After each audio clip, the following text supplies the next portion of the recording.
Hi, everybody. Welcome to Rev'd Up for Sunday. We're the clergy of St. Mark's Episcopal Church in New Canaan, Connecticut, and I'm Peter Walsh. I'm John Kennedy. I'm Elizabeth Garnsey. Okay, so the three of us are back, and we're back for the fourth Sunday of Easter. And the fourth Sunday of Easter is considered Good Shepherd Sunday across a lot of denominations. And every Good Shepherd Sunday, we read from John 10. So because we're in year C, that being the last of the years in our cycle of Matthew, Mark, and Luke, we get the last of the pieces of the pericope, and I think the hardest one to deal with.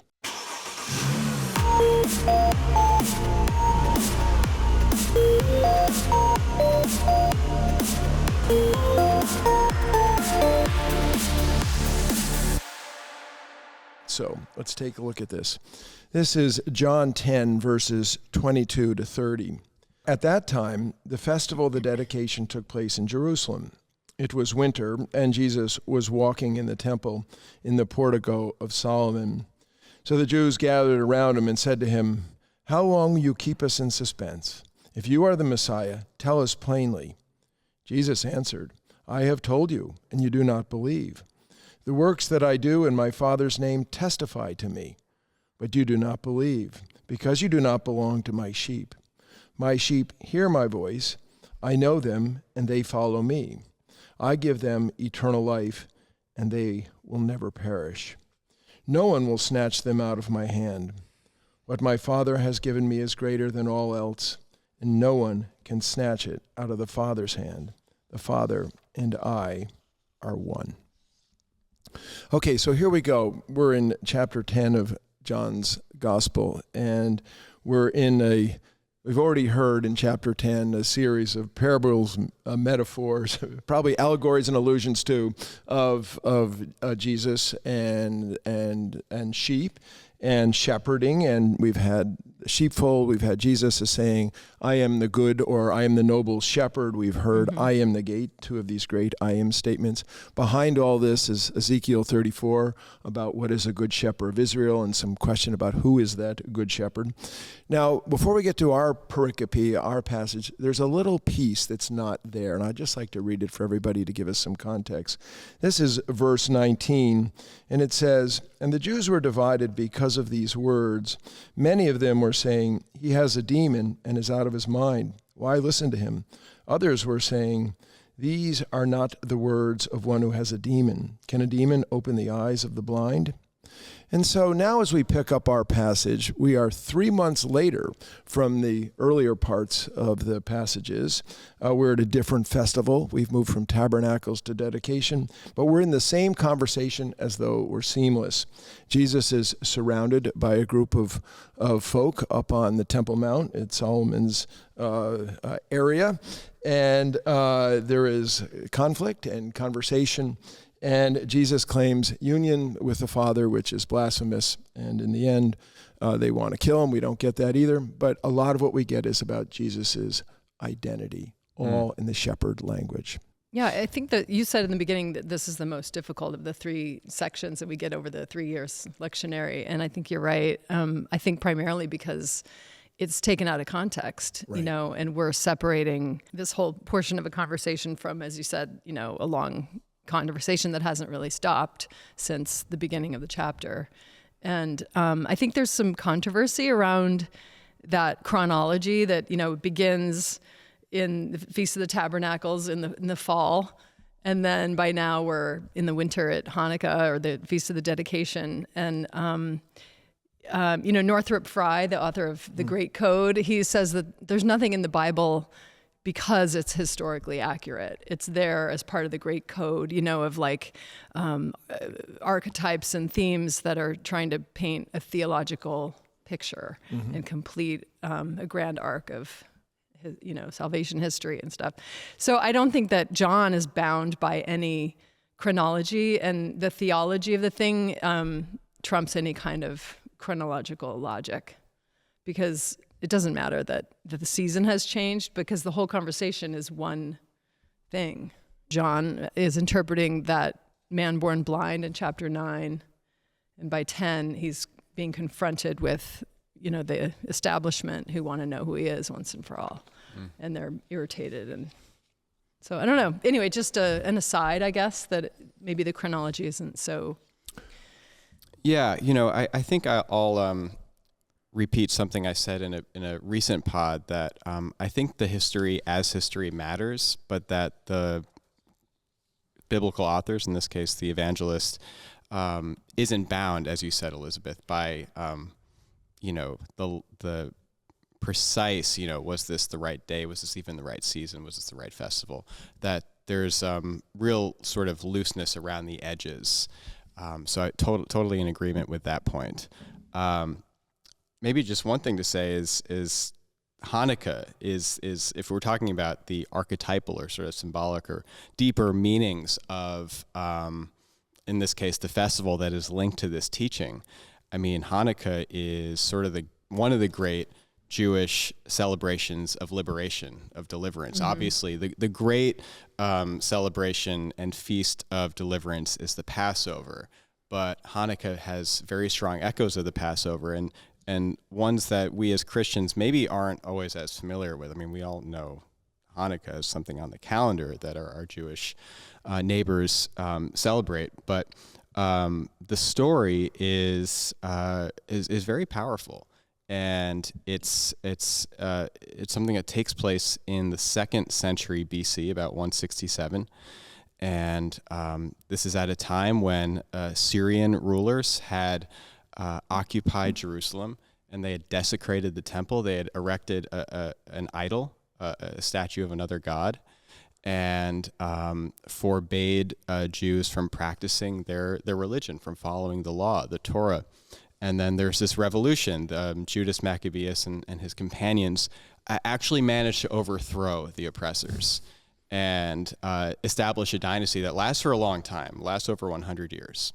And so this is clearly echoing here. And then Jesus, as the good shepherd, right, as Peter, you were saying, isn't just sort of like a pastoral, gather the children around me image, but it is that. But it's also Jesus the King. He is the great liberator. Yeah.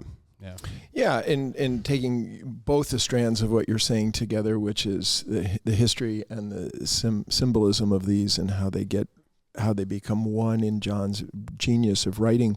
As we move through this, we sometimes forget, since we go through year A, year B, year C, Matthew, Mark, and Luke, that we have the synoptic story that is the primary story that runs through our liturgical churches. But John tells the story differently, as you're referring to it in response to my initial remarks. And so part of that is Jesus goes to Jerusalem a lot, and when he goes to Jerusalem, he goes oftentimes for these festivals. And in each of the festivals that Jesus goes through, you go chapter by chapter, by festival, he reinterprets what those festivals are. And so here we're getting a reinterpretation of the Feast of the Dedication or the Rededication or of Hannukah. Mm-hmm. But we don't get this in this pericope. Back to this question, this is the hardest of the pericopes. So we have all this conflict over something, but it's not really to a portion of the scriptures that we don't even really read in our lectionary cycle, where Jesus becomes himself the temple. So now he is the good shepherd. He is the divine shepherd. And then we also have allusions in this passage to he's the sheep that is slaughtered. Mm-hmm. And now we get that Jesus is the new temple and the altar and the new temple. So, I mean, all of these symbolic strands get poured into who this question, and it's the primary question in John's gospel, is who is Jesus? Yeah. What's his identity? Yeah, it's like one of these paintings you could stare at forever because it's filled with symbols, and there's not just one occurring at any one time. It's like many more than one. And, with Feast of the Dedication, it's also the Festival of Light. And, this is the gospel where we get, I am the light of the world. And, John just tosses it in there as an aside. Now it was the Feast of the Dedication. And it's like culminating all that Jesus has said and done. And he's the light of the world, the great deliverer, just all in that mention, like completely illogically, suddenly it's winter and the new feast. And also it's not really a feast that they went to Jerusalem for, it wasn't necessarily required. It wasn't a pilgrim festival. So it's there gratuitously on the surface, but it's actually such a rich symbol, as you said, John. Yes. I love that about this gospel. It's amazing. Yeah. Absolutely. Totally agree. Just before we move ahead in the passage, I just wanted to note something based on the omitted little connective tissue between sort of Good Shepherd, if we can lump the first two pericopes from year A and B together as sort of part one, and this second part sometime later, or set sometime later. The part about, some of the Jews were divided over Jesus, right? Right. And some are like, this guy's a demon, and some are like, well, how could he be doing this stuff if he wasn't, sent from God? And in this pericope, we have in verse 24, the Jews gathered around Jesus and saying to him, "How long will you keep us in suspense? If you are the Messiah, tell us plainly." And at least some of the crowd here, I think, is clearly meant to be saying this with real sincerity and a real emotional intensity and a desire to know. I mean, the Greek here is more like, how long will you take away our life? They're not just looking to trip Jesus up. They're not just intellectually curious. They're really eager to know at the level of the heart, centuries of expectation for God to do something new for his people are it's coming to a head in Jesus. So this is I'm very leaping, charged. I'm leaping out of my cool shoes because I'm going to see the bishop today, so put my good shoes on. Looking good, boss. Yeah, thank you so He's much. gonna be impressed. Hey, Bish. We have a great bishop, by the way. I think that, yes, exactly to what you're saying here, going back to just passing reference to catch up to where you are with that one, John. I love the line where it says, "It was winter." I just love thinking of them as winter. So it's not hot Jerusalem. It's cold Jerusalem. Everybody kind of warm. Maybe they've got a fire going. Jesus is standing there. Everybody's come around. And there's a commentator who I listen to, and I wish I could remember his name, Tom something or other. He just has little snippets. And I always think he's kind of curmudgeon-y, and I really love him. And he said, in this passage, we are the Jews. The gospel is addressed to the Jews. We are the Jews. And this is the same question we get in the synoptic gospels, but we get it during the passion narrative toward the end. Who are you? Tell us plainly who you are. And then we get the same answer, which is, take a look at my works. But that this is not necessarily antagonistic right from the start. We are in this crowd of people gathered around him and saying, tell us plainly who you are. Why are you so difficult to understand? Yeah. I have a different take on this. I read about that idiom also, that's a literal, it could be read as a literal translation of, how long will you continue to annoy us? Oh, yes. That, you're really good. killing us here. Uh-huh. And maybe, and because of the English, the difficulty in translating it in English, keeping us in suspense kind of doesn't even get close to either of those things, right? Yeah. But it leaves open, are they annoyed, irritated, or are they truly suspenseful? Like, are they really wondering? And as you said, some of them really longing to know because they're impatient. But and what you're saying about winter makes me think of the Chronicles of Narnia, when Aslan is it's like the ultimate winter kind of mood, and it's winter's coming. The bleak midwinter for them. And so John 10, it's swirling with all these themes that run throughout the gospel, and I know you guys know it's the culmination of his public ministry, kind of in John 10, the climax of all his works. So, he's not going to tell them again. It's been said by the man born blind. It's been, acknowledged by Lazarus. And, people know who Jesus is, the people who can hear his voice and follow him, his sheep, And so I think that we are not really the Jews in this passage. We're the sheep. It depends. But I think for the community of John, it's the sheep who know Jesus and follow him, and no one can take them away. It's a really pastoral passage here. And of course, he's the great shepherd. He doesn't name himself as the good shepherd here, but he does in the first two pericopes of the other years. But it's annoying in our lectionary because we separate the shepherd from the sheep liturgically.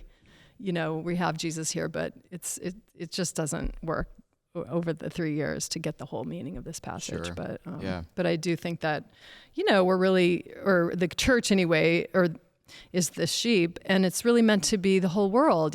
Jesus wants to draw the whole world to himself, and it's if people could hear his voice and follow him, they're the sheep. Mm-hmm. Mm-hmm. So anyway, just my counterpoints.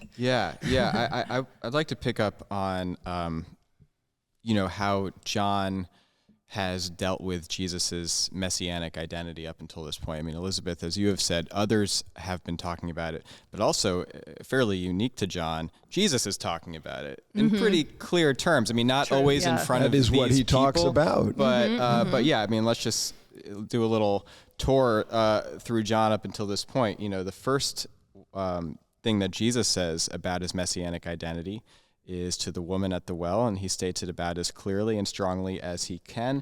He says, regarding the question of the Messiah, I am he, the one who is speaking to you. There's no other way to interpret that. And then, of course, during the Eucharistic discourse, so-called Eucharistic discourse in John 6, following the feeding of the 5,000, he says, I am the bread of life. At this time, they're trying to make him king. So that's clearly a messianic reference of sorts. There's the question of Jesus's messianic identity and the question of his divine identity, and of course the witness of the New Testament is that they're completely united. But nonetheless, in terms of especially the theological imagination of people at that time, they would have been often fairly distinct, I think. And then Jesus says, I am the light of the world. And then before some Jewish authorities in John chapter 8, he says, before Abraham was, I am. So he's been pretty out in the open about this stuff. And this made me just kind of go through the New Testament and look at how this is treated in the other Gospels and the epistles and so on. I'm not going to go on a whole tear about that now, but it is really interesting to kind of look at that picture. Yeah, thanks, John. I was going to do that, and I didn't do it. I ran out of time. Thanks for doing all the homework there. Super appreciate that. And Elizabeth, your counterpoint to the my shoes and John's point, I think, that is the traditional and the way to read it. I don't think there's any doubt about that. I think that the one of the questions about we have this Jesus identity, which in John's gospel isn't at the edges, it's rolled into the center of the story. And John, you've laid that out. And then we get this, and Jesus is a crisis, right? So once you get that his identity causes a crisis. In John 10, we get three different reactions. We get those who hear his voice, and then we get those who don't hear his voice. And then we have that other enigmatic thing in verse 16, when he says, it's not part of this passage. I have other sheep that you don't know about. So that's pointing toward the whole worldness of things. And so we get this division that Jesus causes. And John, you've touched on a very interesting thing, which is some of that ambiguity is in Ezekiel 34, which is, who is the good shepherd in Ezekiel in the prophecy? Is it Yahweh is the good shepherd, or is it David the good shepherd, kind of thing? And I think that the thing that's kind of revolutionary about this piece is that John 10 answers the question, which is that in Jesus it's all one. And so Jesus's constant claims are essentially, I am Yahweh. That's essentially what he's saying. And so therefore you get the Davidic Messiah and you get the Yahweh Messiah unified in Jesus, and that unification, that boldness of that statement is one of the reasons that in the passages that follows, they immediately try to grab hold of him. You can hear him; they're grabbing a hold of him, and he gets away, and they want to kill him, which is not something we make much about in our other lection pieces, where Jesus here escapes, essentially a death threat.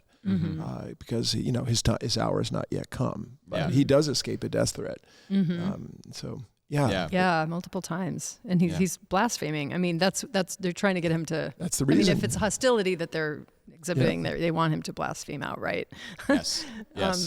But also, James Allison has this interesting take on these things you're talking about. The great shepherd, is it Yahweh or the Messiah? And, in John, we get a Jesus who, I and the Father are one, a son who is indistinguishable from the Father, and a shepherd who's indistinguishable from his sheep.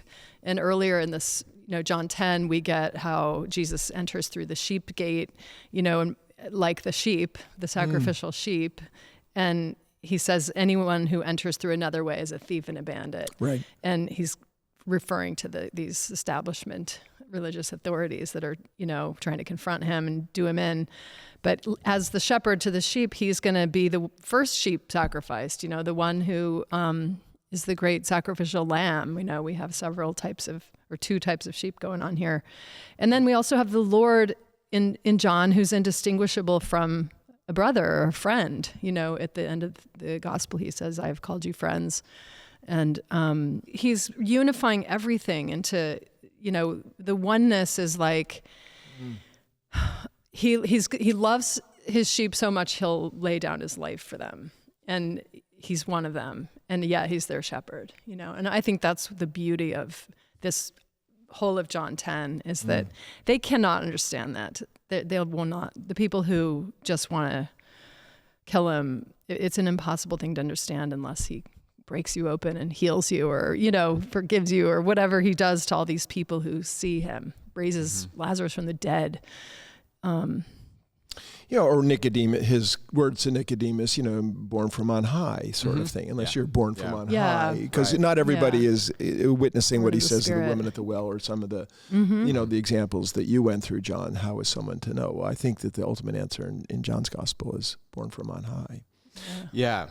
I mean, there's no question that the sort of sweeping unitive vision that you described, Elizabeth, is exactly what John is talking about.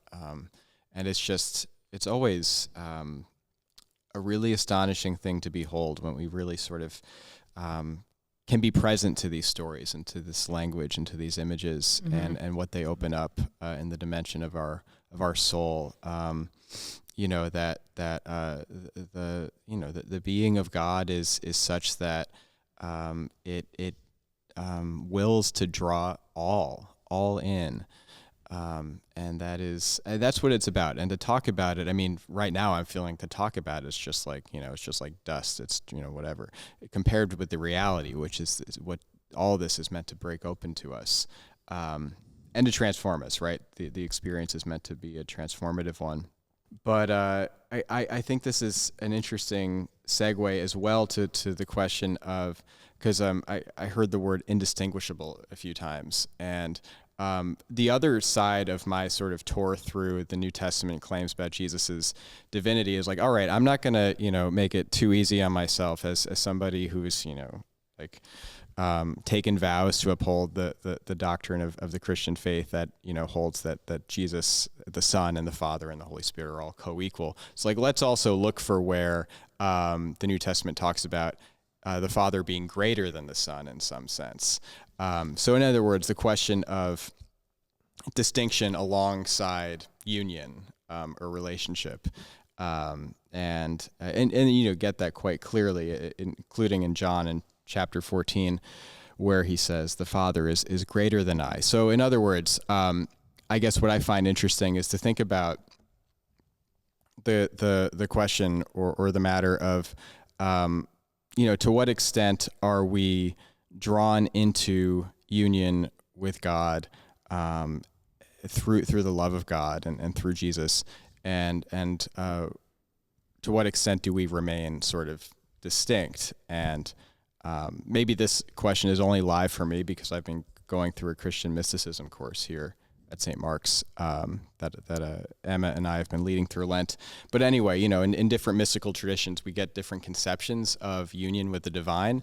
And in some, particularly some Asian traditions, there's the idea of a total sort of merging, right? Where personal identity just actually vanishes. You're like a little drop of water, and you go back into the ocean. You go back into the one, and that's it. I think the Christian vision is something a bit different than that. Where we remain ourselves, even in communion. Yeah, thank you for that. I've noodled on that for a lot too. So if I might just take a little bit of both of you, kind of go down the middle. I want to just talk about the question of this oneness. I had to keep myself seated during each of what you each said. So I think the oneness thing is the most important thing, period. And that when Jesus says the Father and I are one, this is Jesus's take on the Shema, right? which, Shema Interesting. Yisrael, Yeah. and that the oneness of God, and that Jesus is playing off the oneness of the Shema, which is the central prayer, and the gift of the Hebrew people. The God's call to the Hebrew people first is that gift would come to everybody in the whole world, and so Jesus is the mechanism of bringing the Shema to the whole Yisrael, to the whole world, and that in him is the oneness. And you've referred, John, to Father, Son, and Holy Spirit, the dimensions of that, and the dimensions of what is the transformative union that happens to us. What is the ultimate end of us? Do we maintain our distinct humanness, our distinct personhood, transformed in a different dimension, or are we a drop in the sea? I think that, and again, we probably don't have hours, but boy, that is worthy of that's a whole world of a podcast there, and maybe two.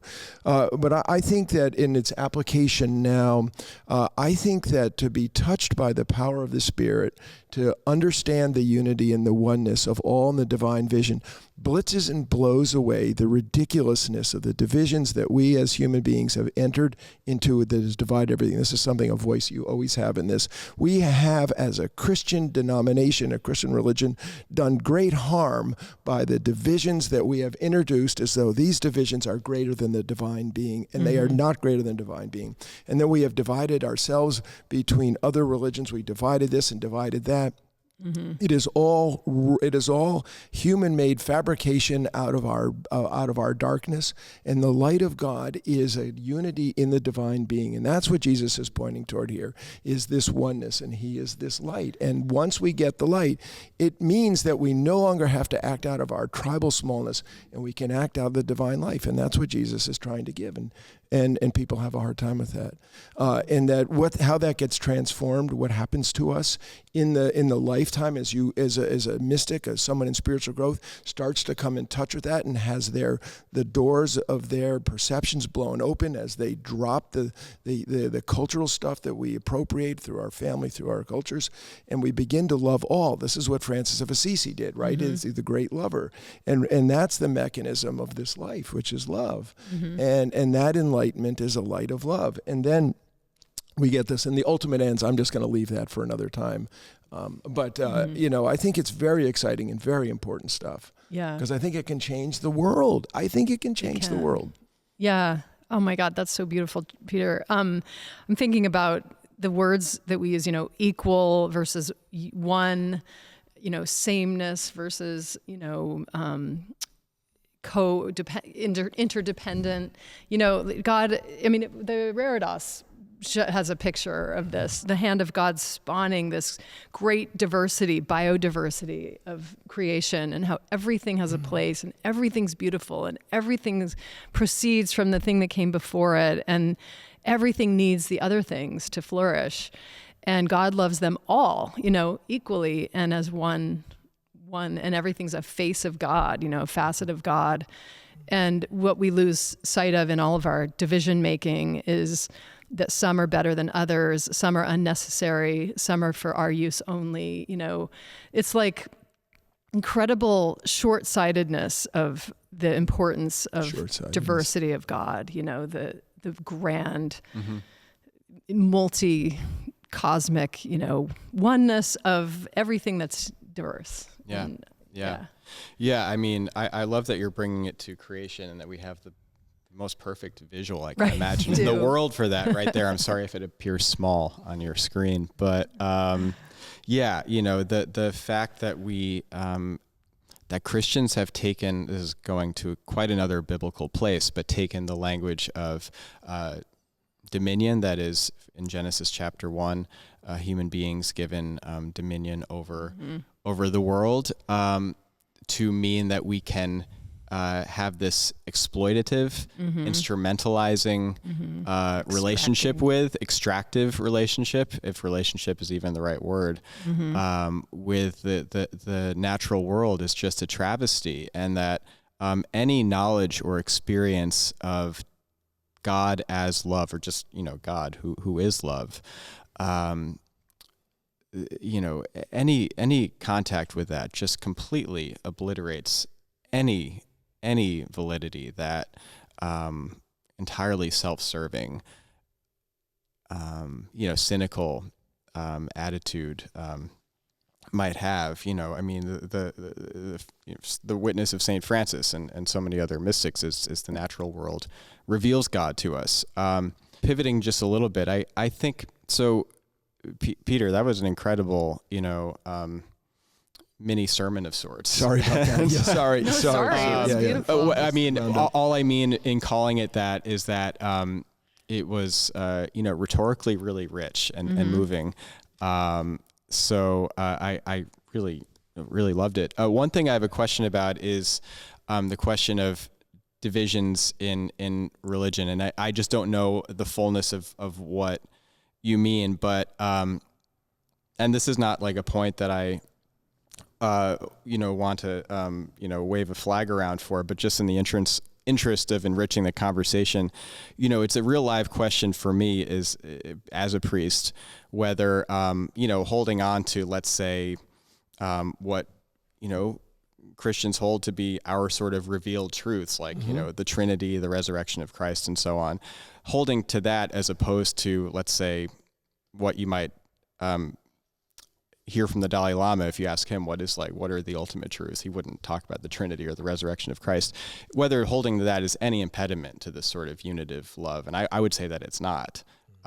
So I there's, just to sort of say that there are divisions, but then there are also just sort of holding to the traditions that we're a part of, and I mean, as you two know, but maybe not all of our audience does. Like I really, whenever I see a tradition or people within a tradition living it with integrity and love, like the Dalai Lama, like people of any other religious tradition, I just like honor that and feel awe and gratitude before them and before that, with no desire to change them. I guess I'm just interested in the particularities of things, just like I'm interested in the particularities of created animals and so on. Well, I think that we could, the three of us would probably agree that all creation is a reflection of the divine being. It was what you were saying. And not to say that I understand what the Dalai Lama thinks about everything. He did write an incredible book about different religions. I was reading it once for something else, and he said Rowan Williams was his good friend, which I underlined. Beautiful. He clearly knows much more about Christianity than I do. And he, as you know, he doesn't recommend that people become Buddhists or Tibetan Buddhists. He recommends that they get their tradition and follow it all the way to the end. Absolutely. And that's then they will reach the summit of their spiritual development. Yes. And so here we have Jesus, just zeroing this back into the scriptures here so that we can finish up. We have Jesus in this confrontation and in this conversation that we're still conversing about, and that we're in the Easter season. And what does Jesus say? He gives but life, eternal life, Zoe, the life that has no ending, divine life with a capital L. And that this is he takes the ideas of this divine life and spills it farther out. It's the resurrection is his business. It's not just the general resurrection. It's the resurrection now in him. And when he talks about all that snatch language, which in antiquity was death snatches you, and Paul comes back later and says Christ snatches you, life snatches you. And I think that that's ultimately what the message is for us in our sometimes depressing world or news cycles and stuff. We ought not let it snatch us. We ought to let Christ and what Paul is about, let Christ snatch us and snatch us to life, and that big life. And when you get snatched into the big life, all this other stuff, it's going on, but it isn't the major emphasis on the syllable. The major emphasis on the syllable is this divine life that Christ comes to make real now here, and not just after we're gonzos. And so, I take all that stuff wrapped in together, and yes, it gets all. It's endlessly fascinating. You've brought up some topics that are each worthy of a whole podcast, and I'm sorry we haven't, I don't think, dealt with them properly. But, I think you would agree with that, too. These are big topics. Oh, yeah, of course. Yeah. We're all reading the same sign. Okay, folks, you didn't see that. So Rob just held up a sign that said 35 minutes, dock the boat. And so at 35 minutes, we were going to show mercy, and we are going to dock the boat, even though when we hang up from you, we're going to say, we really should have talked about this. We should have talked about that. Man, that was a really interesting topic. And so on their way back to our offices, we're going to mutter about how we failed you in the podcast. I think this is a great example of an image that you return to so often, holding a Dixie cup into Niagara Falls. Yes, exactly. And I think that's a great way to. I have to say, I find this stuff incredibly life-giving. I know I get more gray in my beard and I lose my hair and my left shoulder really hurts. But I feel super alive with this stuff. I mean, this stuff is fantastic. It really is great. And I feel like when you could miss it, it's super easy to miss. But if you get it and it gets a hold of you, this is the sort of thing, the word grabs a hold of you and you go, whoa, and wham, and it sucks you in. And suddenly you're contending with who was Jesus and who was he then and who is he now? And it is really, really cool. Yeah, it is. Yeah. I mean, I hope more people in our audience or whatever, our brothers and sisters listening with us, would get together and talk about it. We have a great group in the church called the Pod who gets together, a small group, and it's worthy of many small groups to get together and unpack these things for yourselves, because this is what happens. It steers you into the great big cosmic questions that burn and wake us up at night. And even the smallest kind of hard to understand passage can start to, reveal these things and bring questions. I hope people would do that more and more. Yeah, this has super changed us. Why should we have all the fun? This has changed us. I'm sorry, folks, for those who are members of St. Mark's Episcopal Church, and again, my sermons are getting longer. Sorry about that. I just can't stop. I find this stuff so brimming with life, I can hardly stand it. And the sermons that each of us are preaching now are changed by this dialogue where the word has grabbed hold of us.